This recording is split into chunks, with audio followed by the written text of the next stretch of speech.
Vindo aqui para mais um vídeo que nós vamos conversar sobre análise de papéis. Ainda continuamos no ciclo de analisar os resultados das empresas compatíveis com aquelas do canal que apresentaram seus resultados para o terceiro trimestre de 2023. Particularmente no vídeo de hoje, vamos falar sobre Caixa Seguridade, que semana retrasada apresentou seus resultados. Nós ainda não tínhamos a oportunidade de fazer análise desses resultados e convertê-los dentro da nossa tabela de análise fundamentalista. Mas vamos fazer isso ao longo desse vídeo e vamos ver se valeu a pena ter investido em Caixa Seguridade. Nos acompanhe. E vamos começar aqui pelas informações trimestrais de Caixa Seguridade, olhando aqui para dois aspectos, né, das demonstrações financeiras consolidadas, onde aqui no balanço patrimonial, na parte do passivo que nos interessa, está lá na página 11 do documento. Mas a realidade é que, por conta ali de destoar as páginas, vai estar de fato na página número 12, onde nós vamos poder então olhar para o patrimônio líquido consolidado de Caixa Seguridade. Veja que no exercício anterior, no fechamento do ano anterior, estava em 10,8 bilhões. E agora fecha o trimestre, o terceiro trimestre de 2022, com 12,7 bilhões. Nós vamos dar uma olhada depois do que representou isso, mas você pode ver que é um crescimento bastante significativo do patrimônio líquido consolidado de Caixa Seguridade, o que nos aponta aí um andamento bastante interessante para a Caixa Seguridade. Nós olhamos para o IFRS da companhia, que faz as demonstrações financeiras seguindo os padrões internacionais. A gente olha aqui para as receitas da companhia, principalmente no acumulado do ano. Veja que no acumulado em receita 2,8 bilhões e nós vamos transportar depois esse valor lá para a nossa tabela, onde nós vamos analisar os indicadores de Caixa de Seguridade e o lucro líquido do período. Então a gente está falando também do acumulado dos 9 primeiros meses de 2023, chegando em 2,5. E aqui você já nota, né, o quanto entre a receita e o lucro líquido a gente tem de diferença. Ela é bem pequena, isso significa que está batendo lá em cima a proximidade do lucro com a receita. E agora, indo para a apresentação do resultado propriamente dito, eu separei alguns aspectos que eu achei relevante para a gente conversar. Por exemplo, aqui, se nós formos ver, né, os destaques, aqui é comercial, então não são os operacionais, mas é interessante aqui no destaque comercial, veja aqui, seguro vida, neste caso, nós estamos vendo a evolução frente ao terceiro trimestre de 2022. Então, só compara trimestre com trimestre. Então, aqui nos prêmios emitidos no Seguro Vida, 5,7% de crescimento. No habitacional, cresce 10,2%. Em assistência, 115,9%. Capitalização, cresce 45,8%. Consórcio, que é novo, né, dentro do portfólio da companhia, só tem 2 anos, esse segmento cresce 203%. E Previdência aqui cresce aqui 15,1% nas suas reservas. As receitas operacionais, aqui não são as receitas líquidas, mas é só para a gente ter como referência, veja que ela chega a 1,2 no trimestre, e se nós olharmos aqui no comparativo dos 9 primeiros meses, vai de 2,6 para 2,3, crescendo 28,8%. O lucro líquido nós acabamos de olhar, que ele chega a 2,539, ele cresce 27,7 em relação aos 9 primeiros meses do ano passado, sendo que no trimestre teve um lucro líquido de 917 milhões. O retorno sobre o patrimônio líquido, aqui no cálculo dele, aqui no caso é o anualizado, 50,4, né? Nós vamos fazer em termos de projeção, então 50,4, mas aqui veja que se está excluindo os dividendos pagos. Se colocarmos os dividendos, ele tem uma mudança aqui, ele vai para 62,5 e a explicação está aqui embaixo por conta de 1,5 bilhão pago em proventos neste exercício de 2023.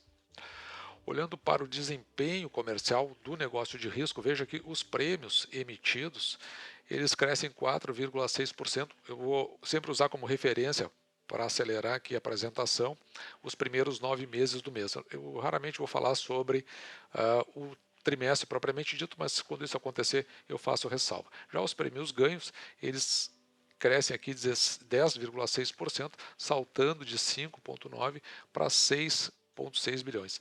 O que acontece aqui nesse caso é que os prêmios emitidos eles terão reflexo no futuro e os prêmios ganhos são aqueles que mesmo tendo havido a emissão no passado, eles começam a ser contabilizados já dentro do próprio período que está sendo feita essa apresentação, que é o terceiro trimestre de 2022. Aqui embaixo, veja que nos prêmios emitidos, o interessante aqui é que na relação prêmios emitidos, prêmios ganhos, é que a gente consegue mais ou menos olhar o que pode vir a acontecer no futuro. Então, isso em termos de prêmios emitidos. Então, veja que no habitacional, ele nos primeiros 9 meses, comparados sobre os primeiros 9 meses de 2022, cresce 9%, ao passo que o seguro-vida cresce 12%, o prestamista ele tem um encolhimento aqui de 8% nos emitidos, então isso pode ter reflexo na redução das receitas lá no futuro. O residencial ele cresce 4% e no total deles, desses mais importantes, ele cresce 5%. O que é interessante de você verificar aqui é que veja que tem uma casinha com percentual. Isso significa aqui que o habitacional é a parte que mais contribui no total dos negócios de riscos, com 35%, o Vida 26% e o prestamista 23%, seguido ali no final, embaixo ali pelo residencial. Quando nós olhamos em termos de prêmios ganho, que é aquilo que vai dar o reflexo junto às receitas dentro do período, veja que o habitacional, que é o mais importante, ele cresce 9%, o seguro-vida cresce 4%, o prestamista ele cresce 13%. Então aqui como tem um encolhimento aqui nos emitidos, do prestamista, pode ser que isso tenha um reflexo a menor, talvez não obtenha os mesmos resultados no exercício seguinte, mas isso a gente precisa acompanhar porque, claro, evidentemente que isso vai evoluindo conforme a gente vai fazendo aquelas análises mês a mês do desempenho das companhias de seguro. E veja aqui que no residencial, no caso aqui, né, um crescimento de 15%. No total dos ganhos, por isso que os resultados são bons da companhia, 11% no comparativo, primeiros 9 meses de 2023 sobre os primeiros 9 meses de 2022. Outro aspecto fundamental de nós olharmos é com relação à sinistralidade, aqui dentro, neste caso específico, do desempenho operacional. Veja que, neste caso, a sinistralidade, a gente sempre quer que ela esteja baixa, justamente porque significa que, na nossa expectativa de proventos, a gente abre o maior leque para recebimento desses proventos. Então, do ponto de vista aqui da sinistralidade, veja que ela baixa aqui para 21,7 quando comparado com o terceiro trimestre de 2022, que ela estava lá em 24,4, mas ela cresce um pouquinho em relação ao segundo trimestre de 2023, que estava 20,6, está dentro aí de um patamar aceitável. Se nós compararmos os 9 meses do ano, este ano nós estamos com 22%, ao passo que o ano passado estávamos com 24,3%, uma redução de 2,3 pontos percentuais, o que é bastante interessante. Isso aí, claro, evidentemente reflete no resultado final da companhia. Na parte dos negócios de riscos, que são os seguros, eles contribuem aqui para a margem em 48%. Depois nós temos os negócios de acumulação. Negócio de acumulação, a gente está se referindo à previdência, consórcio e capitalização. Veja que neste caso tem uma redução no comparativo, 9 primeiros meses, mas aqui é no desempenho comercial, cujo decréscimo é de 17,4% quando comparado com os primeiros 9 meses de 2022. Aqui do mesmo jeito, né, veja que o previdenciário foi o que mais impactou, 24%, ao passo que o consórcio ele cresce aqui 329%, só que aqui é no comercial. Lembrando que ele como é muito recente, só tem 2 anos, então já era mais o esperado, ao passo que a capitalização ela cresce 87%. Veja que mesmo com esses crescimentos, evidentemente, que o impacto vai ser negativo, porque lá no final das contas, a Previdência, junto com esse segmento dos negócios de acumulação, ela contribui com 87%, ao passo que os outros vão se somar aí em 13% e logo em seguida, logo o maior abaixo de previdência é justamente de consórcio recente agora, mas com 8% apenas de contribuição. Mas se o desempenho comercial teve esse impacto, quando nós olhamos para o desempenho operacional, a gente vê aqui por um ângulo um pouquinho diferente. A previdência, evidentemente, né, continua aqui com 24,4, mas veja que no consórcio é 33,9 de crescimento. E a capitalização aqueles 87,4.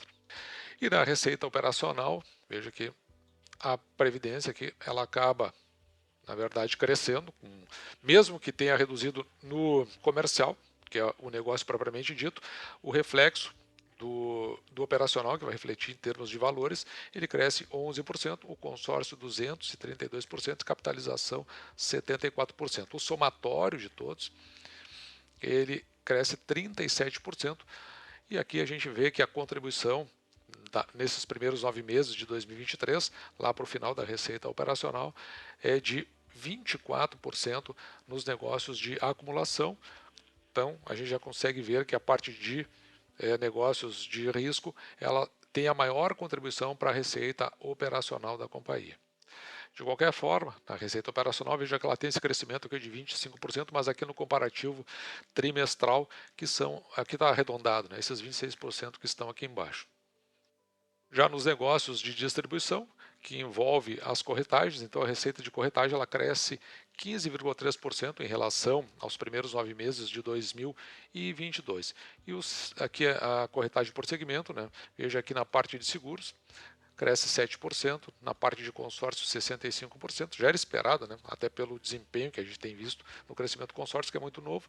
Previdência cai 18% e capitalização cresce 86%. Lembrando que na parte de distribuição, a contribuição para a receita operacional é de 28%.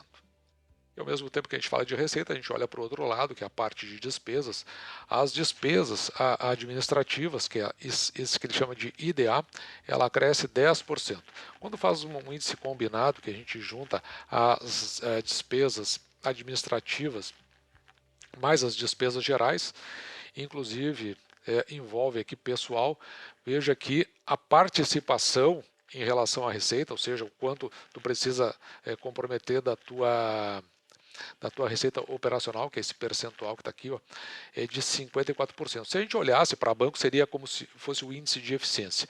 Então, mas pelo menos, isso aí tem uma queda aqui ó, de 59,4% no terceiro trimestre de 2022 para esses 54,8% agora no terceiro trimestre de 2023. Quando a gente fala do índice combinado ampliado, é porque, então, agora além das despesas gerais e despesas administrativas, a gente coloca esta despesas gerais e administrativas em função da receita operacional mais o resultado financeiro, lembrando que o resultado financeiro é aquela diferença, né, entre o que precisa pagar por conta de empréstimos e dívidas e aquilo que é resultado das aplicações. Como essa companhia não tem nada significativo, a contribuição do resultado financeiro ele é bastante significativo. Aí então veja que cai aqui ó, desses 54,8% para, eu estou enxergando pouco aqui, né, mas é 48%. Então, uma queda bastante significativa, sendo esse aí o índice combinado ou o índice de eficiência, né? Eu só estou colocando entre aspas justamente para que você tenha um parâmetro quando a gente fala de bancos. Então, para o resultado que a companhia obtém em termos de receita, ela compromete aí 48% em despesas. E ainda nessa apresentação, depois existe um detalhamento que eu peço você dê uma olhada lá justamente para se certificar do que houve em termos de resultados da companhia, mas ela faz um detalhamento para cada um dos segmentos que ela possui, daqueles 3 ali, para cada um dos seus subitens. E ali é interessante de você ver como está de fato o desempenho da companhia. E agora, uma das partes interessantes que é justamente na seção de perguntas e respostas, e normalmente ela está vinculada com dividendos. Vamos ver o que a companhia respondeu quando assim perguntado. Próxima pergunta nós recebemos via texto. Há previsão na alteração da periodicidade de distribuição de dividendos? Existe alguma pretensão de alteração do payout? Como o agronegócio se encaixa no contexto da Caixa Seguridade? Não veio o nome do investidor, da pessoa que fez a pergunta, mas agradeço a pergunta. Essa pergunta de dividendos ela é bastante recorrente, quase toda, se não toda, a divulgação de resultados nós falamos sobre isso. E conforme já foi informado ao mercado em outras oportunidades, nós temos aqui na companhia uma clareza muito grande com relação ao quanto a periodicidade de distribuição de dividendos é relevante para os nossos acionistas. E nós estamos tratando esse assunto com muita seriedade aqui dentro da Caixa de Seguridade, buscando encontrar as alternativas para viabilizar esse aumento na frequência do pagamento de dividendo. Conforme eu falei já em outras teleconferências, a gente entende que esse movimento é possível, mas depende de uma série de aprovações em diferentes instâncias de governança para ser viabilizado. Então, isso está em curso, isso é um trabalho que ainda não foi concluído, e a expectativa que nós tínhamos informado no passado de buscar viabilizar isso para o ano que vem continua valendo. Tá? Com relação à questão do agro, isso conversa muito com a resposta que nós demos para as perguntas do Caio e do Antônio, que independente de qual estratégia ou em qual segmento de atuação o banco priorize os seus esforços, nós estamos aqui na Caixa de Seguridade preparados para nos adaptar e tentar buscar aproveitar essas oportunidades da melhor forma possível. Então é isso, né?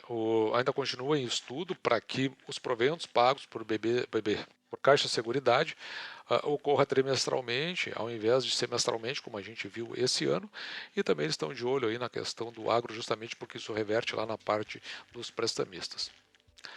E agora trazendo todos esses dados coletados aqui para a nossa tabela de indicadores, veja que lá no início do ano nós tínhamos uma projeção de 3,5 bi em termos de receita operacional e a Caixa de Seguridade nos surpreende aqui com 3,8.